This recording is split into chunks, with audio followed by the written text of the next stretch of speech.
कहता एक आयताकार सतह की लंबाई तथा चौड़ाई क्रमशः इतना तथा इतना है। वर्गाकार टाइल्स की अधिकतम लंबाई की भुजा क्या होगी जिससे उसको पूर्णतः बिछाया जा सके? HCF होगा। और ये जो दिया गया आपको इतना मीटर है, इतना मीटर और इतना मीटर, तो चलिए ना सेंटीमीटर में पहले बदल लेते हैं। 2542 और 1798, इसका HCF निकालना है हम लोगों को। HCF के लिए क्या करते हैं? अंतर का प्रयोग करिए, अंतर का प्रयोग। ठीक है, अंतर का प्रयोग करिए। यहाँ 12 8 4, यहाँ बच गया कितना? तो 3 13 13 में से 9 गया 4 13, यहाँ बच गया कितना? 24 24 में से 17 गया 7, 744 बचा। तो इसको तोड़ते चलिए, देखते हैं ऑप्शन में किससे। वैसे ये देख सकते हैं आप किससे कटेगा, किससे कटेगा, ये दिमाग इससे लगा लीजिएगा तो इसे भी आ जाएगा उत्तर। चलिए जैसे 4 गुना कर लेते हैं, इसको 18 2 6 186, इसको 2 गुना कर लेते हैं 9 3 93। 31 वाला मामला देखिए तो है 31 दूना 62, तो यहाँ है ये 62 तो है। तो 31 से ये कटता है क्या? 31, क्योंकि 93 में 31 गुना 3 आएगा। अगर वो नहीं आया तो बाकी जो आएगा 4 दूना 8, और कौन बच गया 3, 4 दूना 8 दिया 24 है, ऑप्शन में नहीं है। 24 नहीं है, तब थोड़ा यहीं से दिमाग लगाएंगे, तोड़ना नहीं है। 4 दूना 8, इसमें 3, 24 गुना 93, 24 गुना 31, 24 गुना 31 काम में आया। अब देखिए ध्यान से, इसको तोड़े हैं इतना। अब HCF कहिएगा सर इससे कैसे पता चलेगा? पता चलेगा अगर HCF, ये तो अब टूटेगा नहीं। अगर HCF 24 होता तो ऑप्शन में तो रहता, भले मीटर में है तो 2 अंक बाद दशमलव होगा, जो कि नहीं है। 31, तो 31 तो है 62 में। अब कहिएगा इसमें 2 भी है, तो ये 2 से कटता है कि नहीं? बिल्कुल, इसका 2 इसमें दीजिए। दिक्कत क्या है? हो गया उत्तर आपका कौन? 62 वाला। अब ये सेंटीमीटर में निकलेगा, इसका HCF कितना आ गया? HCF आया 62 सेंटीमीटर, तो इसको लिखिएगा 0.62 मीटर। ठीक है, और नहीं तो फिर बाकी बेसिक नियम से आप जैसे करते हैं वैसे कर सकते हैं। अगला आइए, चलिए अगला सवाल आइए। कहता यदि किसी धनराशि पर इतना % वार्षिक दर से 15 मास का साधारण ब्याज, उसी राशि पर इतना वार्षिक दर से 8 मास के साधारण ब्याज से इतना रुपया अधिक है, तो वह धनराशि क्या है? वार्षिक दर है, और महीना जो है माह में है क्या? यहाँ भी और यहाँ भी, तो दोनों का अंतर दिया हुआ, कोई बात नहीं। 7 दूना 14, 1 15/2 गुना 15/12, यही ना टोटल प्रतिशत हुआ। इसको वर्ष में बदल दिए, जो कटता है काट दीजिए। 3 से 4, 3 से 5, यानी ये 75/8% हुआ। यहाँ RT करिएगा तो ये हो गया 12.5, मतलब 25/2, 25/2 गुना 8 माह है तो 8/12। हाँ, इसको भी काट दीजिए, 2 से 4, 4 से 3, ये हो गया 25/3%। इसी दोनों का अंतर दे रखा है, इसी दोनों का अंतर दिया हुआ है। इसको अगर आप घटाइएगा, इसको अगर आप घटाइएगा, यहाँ 3 है यहाँ 8 है, उसमें 3 से गुना, इसमें 8 से गुना, तो घटा दीजिए डायरेक्ट, तो ये हो जाएगा कितना? 25 8 200, 75 या 225, तो 25/24% आ गया। इसका वैल्यू दिया हुआ है 32.5, 100% निकाल दीजिए, हो गया। इसको और इसको घटाए हैं, 8 को 25 से गुना, 3 को 75 से गुना, घटा दिए, 8 और 3 को गुना करके रख दिए, तो 100% निकालना। 32.5/25/24 गुना 100। चलिए आ जाइए, अब क्या है? ये दशमलव हटा, 1 0 हटा। अब 25 से ही इसको काट देते हैं, 25 से एक बार में कितना बच गया? 5 2 7, 25 या 75 हो गया। 24 ऊपर ही जाएगा, सब कुछ ऊपर ही जाएगा। 13 को 24 से गुना कर दीजिए, 13 चौके 52, और 13 दूना 26, 5 31, 1 0 लगा दीजिए। 3120 रुपया क्या हो जाएगा? वो मूलधन हो जाएगा, धनराशि 3120 रुपया। क्लियर है?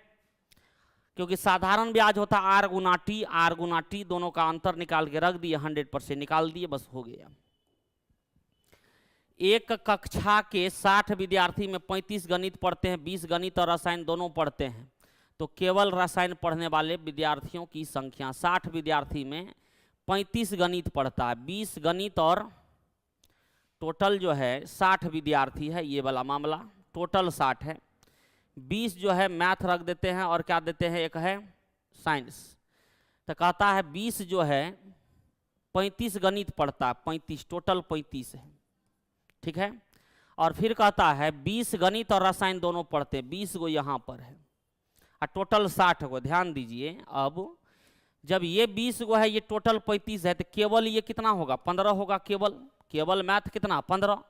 और टोटल अगर 60 विद्यार्थी है तो 20 और 15 35 को हो ही गया, 35 को हो ही गया, तो इधर कितना बचेगा, 35 और 25, 25 को इधर होगा केवल में। हाँ, केवल में होना पड़ेगा तब ना, केवल वाला को अलग अलग इसको भी जोड़िएगा। 25 15 40 20 60। हमको क्या कहता है, केवल रसायन पढ़ने वाला विद्यार्थी कै गो होगा, 25 गो होगा। उत्तर हो गया। फिर से देखिए, टोटल 60 गो है, 35 टोटल मैथ है, 20 दोनों है, तो 20 अगर दिए तो केवल मैथ कितना हो गया, 15। तो 20 और 15 35, अब कितना बच गया, 25। 25 को केवल साइंस होगा। तो पूछ क्या रहा है, केवल साइंस, 25 हो गया उत्तर।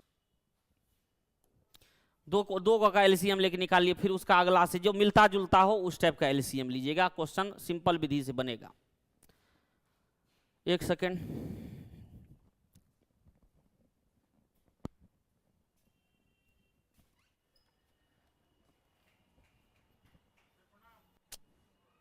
आप भी जो है ना,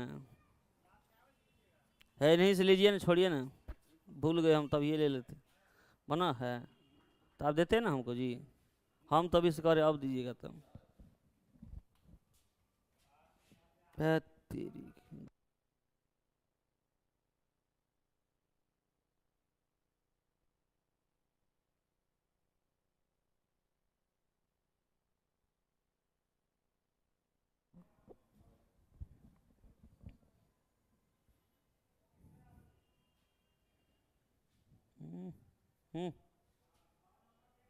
बहुत कम।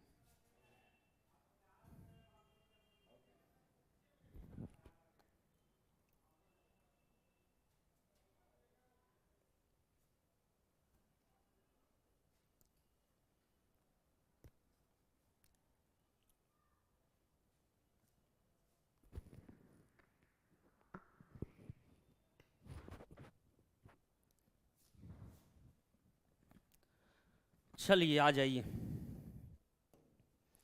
ए ने 32,000 रुपये लगाकर कोई व्यापार आरंभ किया। कुछ समय बाद बी भी उसमें इतना रुपया लगाकर शामिल हो गया। यदि वर्ष के अंत में दोनों को समान लाभ राशि मिली तो बी कितने माह तक उस व्यापार में शामिल हुआ। कितने माह बाद, हाँ ये लाइन को थोड़ा ध्यान।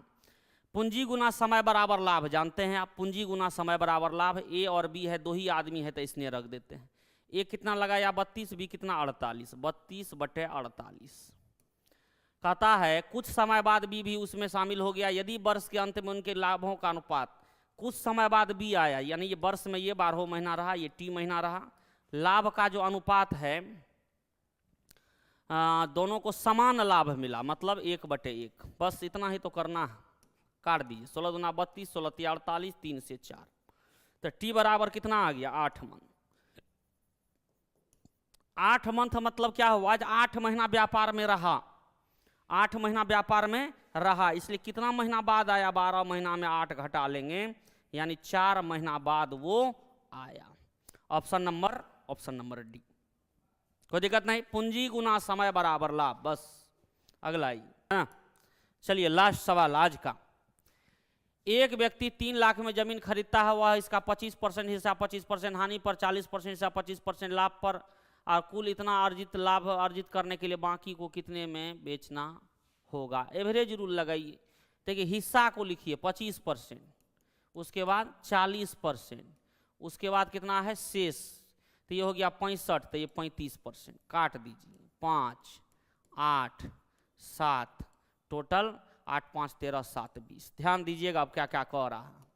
इसको कहता है 25% हानि पर, लिख दिए। इसको कहता है 25% लाभ पर, ये भी लिख दिए। इसके बारे में पता नहीं है x%, पूरा पे कहता है 15%, इसको 15%। एवरेज लगा दीजिए, डायरेक्ट बन जाएगा। क्या? तो बेस लेकर के भी कर सकते हैं, डायरेक्ट भी। 25 गुना 5, माइनस में है तो माइनस 125, 25 8 है प्लस 200 प्लस 7x, 20 15 है 300, x का मान निकाल दीजिएगा तो ये कितना हो गया? 75 घटा 225/7, हाँ 225/7 कितना आएगा? 7 तिया 21, 7 दूना 14, 1/7%, 32.1 अच्छा कितने रुपये में बेचना होगा? कोई बात नहीं, अब तो कर दिए हैं, तो अभी भी हम तो रुपया नहीं देखे ना, तो अभी भी इसको रुपया में ढाल सकते हैं। कैसे? वो भी देख लीजिए। जो इसका भाग होगा ना उसमें क्या करेंगे? इतना % बढ़ा देंगे। टोटल प्राइस कितना है? 3 लाख। ध्यान दीजिएगा, तो क्या लिखेंगे? 3 लाख, 2 2 4 1 5, 3 लाख लिखा गया। उसका ये कितना % है? ये वाला भाग शेष है 35%, तो 35% को क्या लिखेंगे? 7/20। इसको कितना लाभ पर बेचा? अब तो लिख दिए हैं एक बार, तो इसने करने दीजिए 225/7%, या 225/7% को आप अगर लिखना चाहिए तो इसमें 100 जोड़ देंगे, तो 7 2 925/7 हो जाएगा। जैसे 10% रहता है लाभ तो 110 लिखते हैं ना, ये विक्रय मूल्य हो गया। वैसे ही 225/7 है, तो इसमें भी क्या करेंगे? 100 जोड़ देंगे, तो 7 2 925/7। अब तो बस काटना है, जैसे कटे 7 7 तो चलिए गया, 1 0 भी चल गया, 2 से भी काट दीजिएगा तो ये 15 पर 3 0 हो गया। गुना कर दीजिए, 15 5 75, 15 दूना 30, 7 37, 15 9 135, 3 138, कै गो 0? 3 0, तो 3 0, 138 75, 138 75, 138 75, कितना 0 अपना लोग को आ रहा है? 7/20, 925। अच्छा, प्रतिशत भी ना चाहिए, बिल्कुल बिल्कुल बिल्कुल बिल्कुल। प्रतिशत के लिए 100 नीचे में देना पड़ेगा, तो 2 गो 0 और हटा दीजिए, 2 गो 0 और, 138 75 0, 138 75 0 यहाँ पर है। तो इस नियम में हम क्या किए? वैसे भी आप करते ना तो इसको बढ़ाना पड़ता, तब जाकर के इसका वैल्यू सबका निकाल के तब करना पड़ता। तो हम क्या किए ना, जो प्रतिशत देख लिए कितना लाभ पर बेचना होगा, इतना %, तो 225/7 100, तब ना 700 2 900, क्योंकि प्रतिशत है तो बटे में 100 भी देना पड़ेगा। तो क्या किए? तो इतना रुपया पहले 35% निकाल लिए 3 लाख का, 3 लाख का 35% 7/20 से गुना, तब ये आप लिखिए, और नहीं तो ये प्रतिशत निकालिए, कुछ तो करना ही पड़ेगा। यहाँ पे वैल्यू भी निकाल सकते हैं, और जैसे सबका वैल्यू दे देते 3 लाख, तो ये बटा जाता, और तब इसको कितना हानि, इसको कितना, टोटल इतना घटाना पड़ता, तब जाके आता। तो कोई बात नहीं है, प्रतिशत निकाल दिए, उतना % बढ़ा देंगे। ये भाग निकाल लिए, 225/7% मतलब 200/700, 225/700। 1 जोड़ेंगे, 100 जोड़िए प्रतिशत में तो /100 करिए, 1 जोड़िएगा तो आ जाएगा 925, प्रतिशत के कारण यहाँ 2 0 काट दिया, आ गया इतना। ये आपका उत्तर हो गया। अच्छा, ये लास्ट एक क्वेश्चन था। ओके, तो ये आपका आज का सेट समाप्त हुआ। मिलते हैं फिर आप लोगों से अगला सेट में। ओके, धन्यवाद।